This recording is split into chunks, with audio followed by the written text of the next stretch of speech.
Hello everyone, एक बार फिर से आपका बहुत बहुत स्वागत है आपके अपने YouTube channel FP exam prepper. So this is our 6th video from our series most expected 100+ error for CUT 2024। जैसा कि आप जानते ही हो, पिछली 5 वीडियोस हम इस पर अपनी बना चुके हैं। 5 वीडियो में लगभग हमने 60 क्वेश्चंस 60 कॉन्सेप्ट्स किए हैं और सारे कॉन्सेप्ट्स मैंने बहुत अच्छे तरीके से आपको समझाए हैं।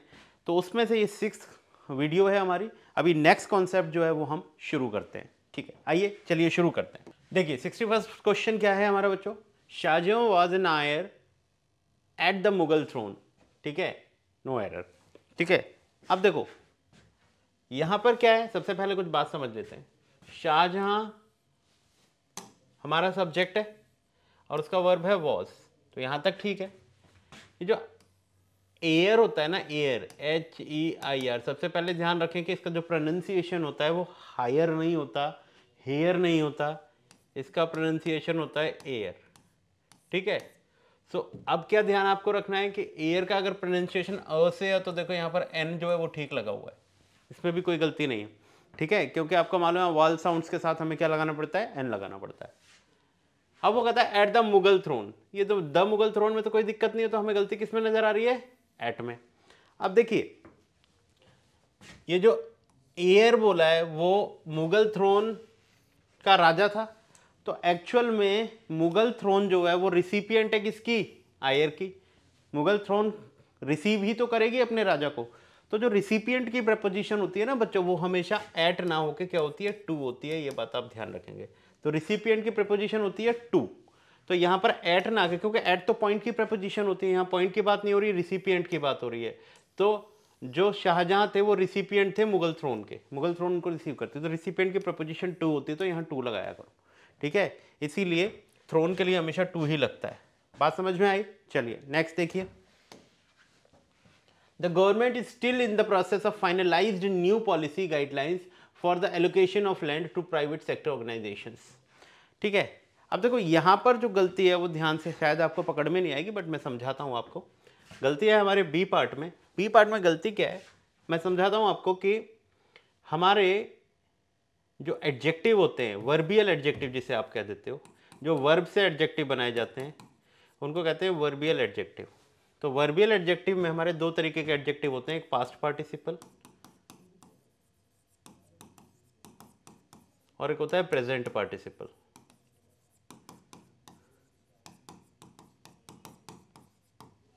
ठीक है, एक होता है पास्ट पार्टिसिपल और एक होता है present participle. Past participle verb की थर्ड फॉर्म होती है और प्रेजेंट पार्टिसिपल वर्ब की ING फॉर्म होती है। ठीक है, अब ये होता क्या है कि इंग्लिश के अंदर ये किसी नाउन को डिस्क्राइब करने का काम करते हैं, किसी भी नाउन से पहले लगकर उसको डिस्क्राइब करते हैं, बट इनके लगने का अपना एक क्राइटेरिया होता है। ठीक है, क्राइटेरिया क्या होता है, क्राइटेरिया बेसिकली यही होता है, जिस भी नाउन के लिए लगे हुए हैं, मान लो वर्ब की ING फॉर्म लगी है या वर्ब की थर्ड फॉर्म लगी है, तो वो उसको डिस्क्राइब कर रहे होते हैं। लेकिन वर्ब की ING फॉर्म लगेगी या वर्ब की थर्ड फॉर्म लगेगी, ये कुछ फैक्टर्स पर डिपेंड करता है। फैक्टर्स क्या होंगे आप खुद पढ़कर देखो। The government is still in the process of finalised new policy. अब आपको पता है फाइनलाइज्ड का मतलब है कंप्लीट हो गया है काम। ठीक है, फाइनलाइज्ड जो चीज हो गई है इसका मतलब वो कंप्लीट हो गई है, लेकिन यहां पर वो कह रहा है इज स्टिल इन प्रोसेस, यानी कि मतलब वो चीज अभी फाइनलाइज हुई नहीं है। अगर वो फाइनलाइज नहीं हुई तो वो प्रोसेस में ही है। प्रोसेस में कोई चीज होती है तो वो इनकम्प्लीट होती है, और इनकम्प्लीट एक्शंस के लिए हमें क्या लिखना पड़ता है, वर्ब की ING फॉर्म लिखनी पड़ती है। तो यहां जो पास्ट पार्टिसिपल लिखा हुआ है वो बच्चों गलत है, यहां पर क्या लिखना चाहिए, फाइनलाइजिंग। तो यहां क्या आ जाएगा, the government is still in the process of finalising new policy. ठीक है, फाइनलाइज हुई नहीं है अभी, वो क्या है, प्रोसेस में है। प्रोसेस में है तो ING फॉर्म तुम्हें वहां पर लगानी पड़ेगी एट एनी कॉस्ट। ठीक है, चलिए ये बात क्लियर हो गई आप लोगों को, तो इसमें यही गलती थी बेटा। नेक्स्ट देखते हैं।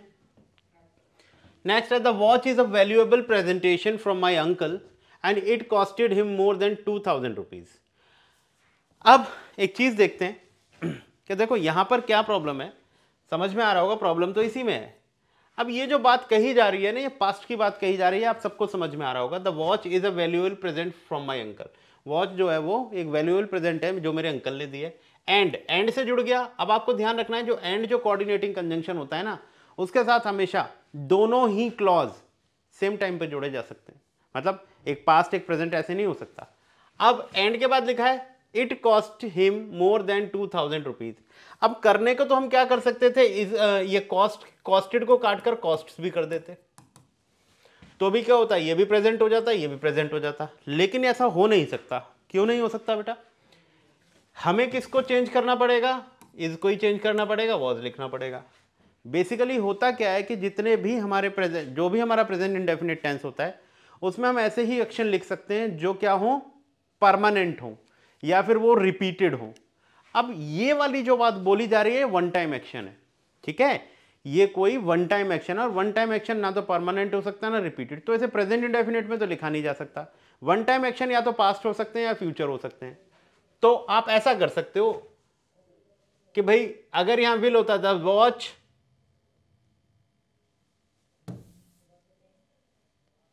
विल बी अ, मान लो यहां विल बी लिख दें, the watch will be a valuable present from my uncle and it will cost him. तो या तो ऐसा कर लो, फ्यूचर में आप वन टाइम एक्शन दिखा सकते हो, लेकिन क्योंकि ये कॉस्टेड लिखा हुआ है इसका मतलब ये पास्ट का एक्शन है, तो अगर ये पास्ट का एक्शन है तो यहाँ वॉज ही तो लिख पाओगे और तो कुछ लिख नहीं पाओगे। दैट इज वाई यहाँ पर हमें वॉज लिखना पड़ेगा। लेकिन अगर ये कोई ऐसा एक्शन हो जाए तो परमानेंट होता है या ये रिपीटेड होता, तो फिर यहाँ कॉस्टेड को हटाकर कॉस्ट भी लिख सकते थे। हमारी गलती किसमें है, इसमें, ठीक है। तो ये हमारा ऑप्शन। चलिए नेक्स्ट देखते हैं।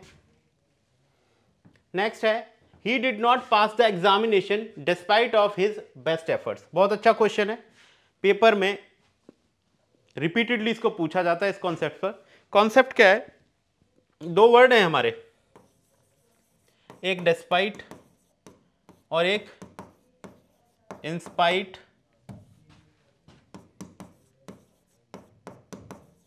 ऑफ, ठीक है। तो एक तो ये वर्ड है हमारा और एक ये वर्ड है हमारा।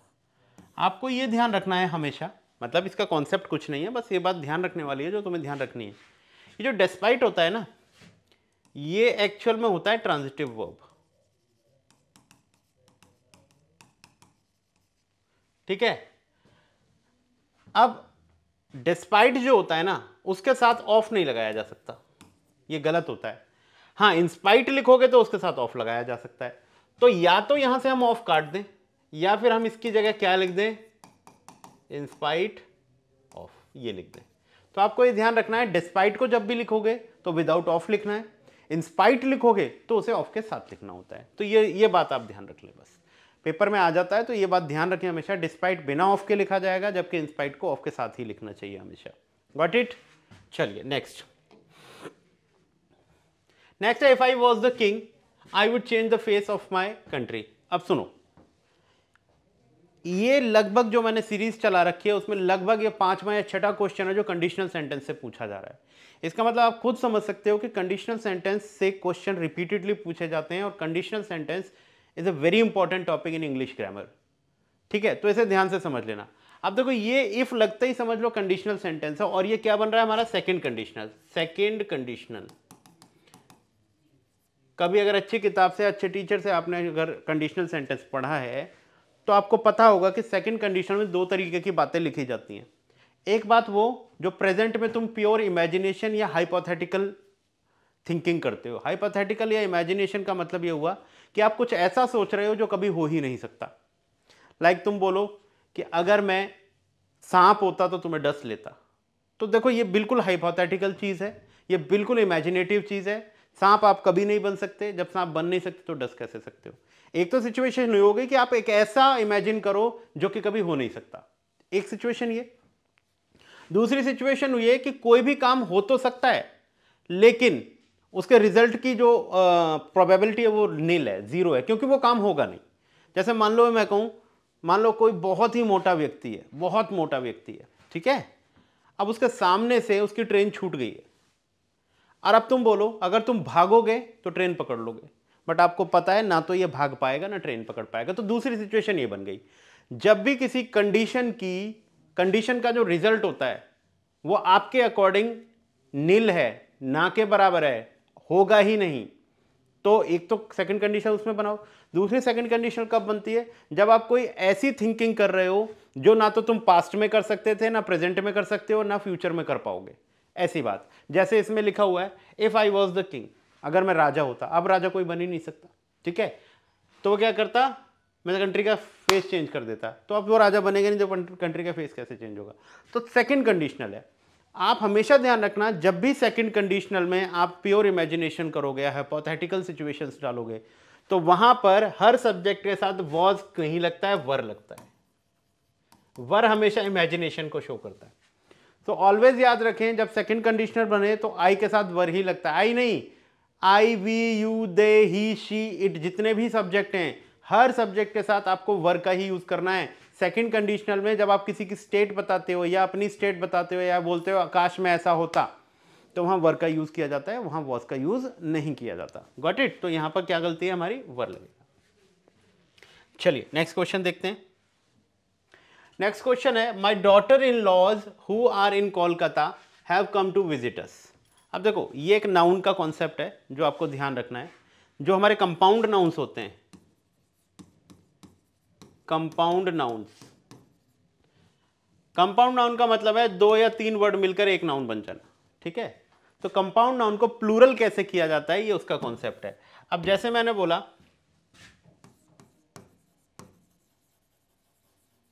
कमांडर इन चीफ, ठीक है। अब क्या होगा कि कमांडर इन चीफ अभी तो सिर्फ एक ही है ना। अब मैं अगर तुमसे कहूं इसका प्लूरल बनाओगे तो कैसे बनाओगे आप, तो ज्यादातर बच्चे क्या करेंगे,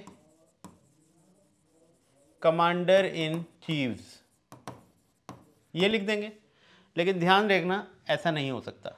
कमांडर इन चीफ, ये जो इन चीफ है ना, ये एक डिस्क्रिप्टिव वर्ड है कमांडर का। तो हमें कमांडर को प्लूरल करना है, इन चीफ को नहीं करना है, तो ये गलत हो गया। तो हमें क्या लिखना पड़ेगा, कमांडर्स इन चीफ। तो ये इसका प्लूरल हो जाएगा। बात समझ में आ रही है। अब जैसे मैंने लिखा मदर इन लॉ, अब लॉज में थोड़ी प्लूरल करोगे, आप लिखना पड़ेगा मदर्स इन लॉ, ठीक है। तो आपको ये ध्यान रखना है, इस तरीके के जो हमारे कंपाउंड नाउन होते हैं उनका जो मेन एलिमेंट होता है उसके साथ उसको प्लूरल लगकर बनाया जाता है। अब इसमें यही गलती है, इसने बोला डॉटर इन लॉज, लॉज में एस नहीं लगेगा, कहां लगेगा, एस यहां पर लगेगा। तो हो जाएगा my daughters in law who are in Kolkata have come to visit us. तो कभी भी कंपाउंड नाउन को प्लूरल करना है तो उसके मेन कंपोनेंट में आप SAIS प्लूरल के लिए लगाया करो। हाँ, अगर इसका एपोस्ट्रोफे लगाना होता तो यहां लग जाता माई डॉटर्स इन लॉज हस्बैंड, ठीक है। तो ये प्लूरल के लिए लग जाएगा, ये एपोस्ट्रोफे के लिए लग जाएगा। बात समझ में आ गई। चलिए नेक्स्ट क्वेश्चन पर चलते हैं। नेक्स्ट क्वेश्चन है, I went to his house but couldn't see him because he went out before I arrived. अच्छा कॉन्सेप्ट है बच्चों, टेंस का कॉन्सेप्ट है, ध्यान से समझ लेना इसको। देखो कॉन्सेप्ट क्या कहता है कि जितने भी हमारे परफेक्ट टेंस होते हैं, जितने भी हमारे परफेक्ट टेंस होते हैं उनका एक लॉजिक होता है परफेक्ट बनने का। परफेक्ट टेंस का मतलब है कंप्लीटेड और डन, यानी कि मतलब चाहे वो प्रेजेंट हो, चाहे वो पास्ट हो, चाहे वो फ्यूचर हो, आपका एक्शन हमेशा कंप्लीटेड होना चाहिए। और कोई भी एक्शन कंप्लीट होने के लिए एक पॉइंट होना चाहिए और उस पॉइंट से पहले वो एक्शन खत्म होना चाहिए। तो जितने भी परफेक्ट टेंस बनते हैं उनमें कोई ना कोई पॉइंट होता है उस एक्शन को खत्म होने का। अगर प्रेजेंट की बात करें तो प्रेजेंट मान लो ये है प्रेजेंट। अब मान लो ये प्रेजेंट हुआ, इसमें अगर देखो परफेक्ट के सारे एक्शन शुरू तो पास्ट में ही होते हैं, लेकिन वो खत्म किस पॉइंट पर हुए ये डिपेंड करता है कि वो प्रेजेंट का परफेक्ट है, वो पास्ट का है या फ्यूचर का परफेक्ट है। मान लो एक एक्शन शुरू हुआ और वो खत्म हुआ है प्रेजेंट के पॉइंट पर, मतलब पास्ट में शुरू हुआ लेकिन उसका रिलेशन प्रेजेंट से है, तब तो वो बनेगा present perfect. Like you looks smart,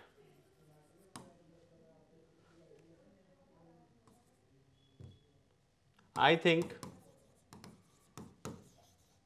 you did lot of gym.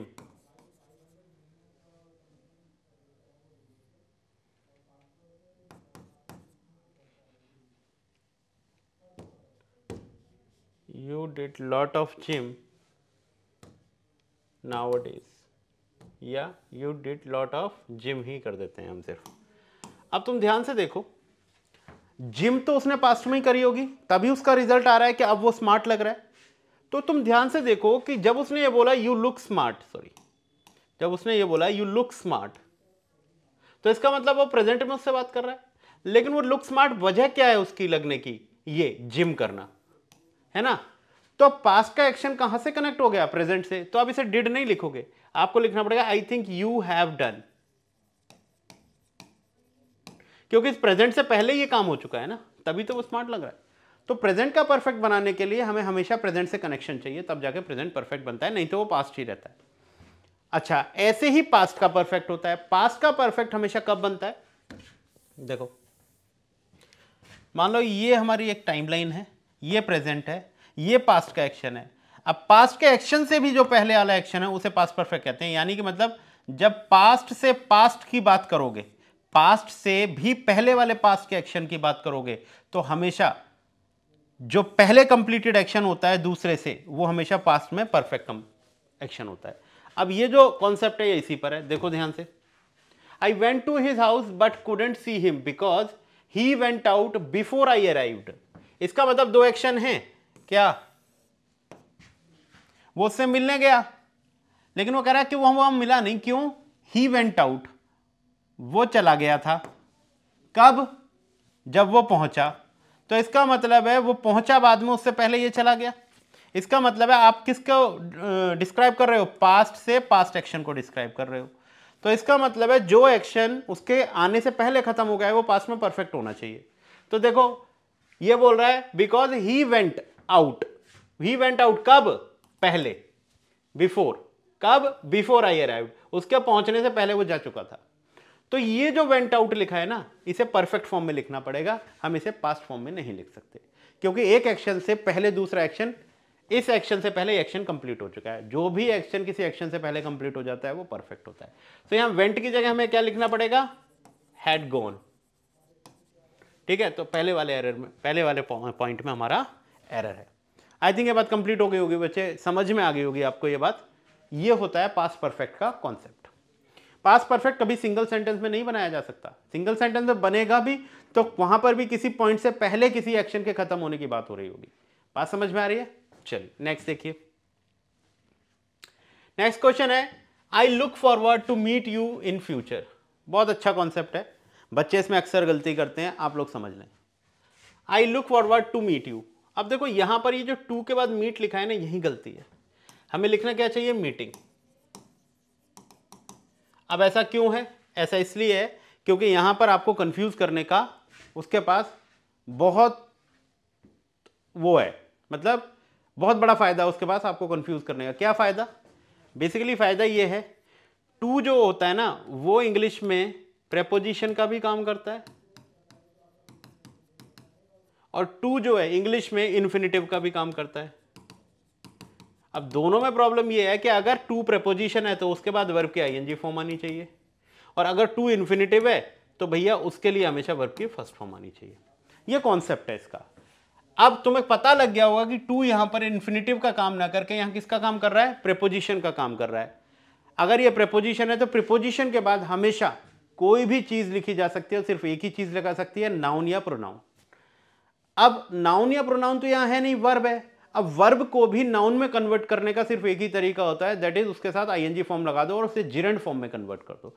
तो वर्ब की जिरंड फॉर्म जो होती है वो नाउन ही होती है। इसलिए हमेशा तुमने देखा होगा कि जितनी भी प्रीपोजिशंस होती हैं अगर उनके बाद वर्ब फॉर्म आ जाए तो वो हमेशा आईएनजी फॉर्म में लगाई जाती है।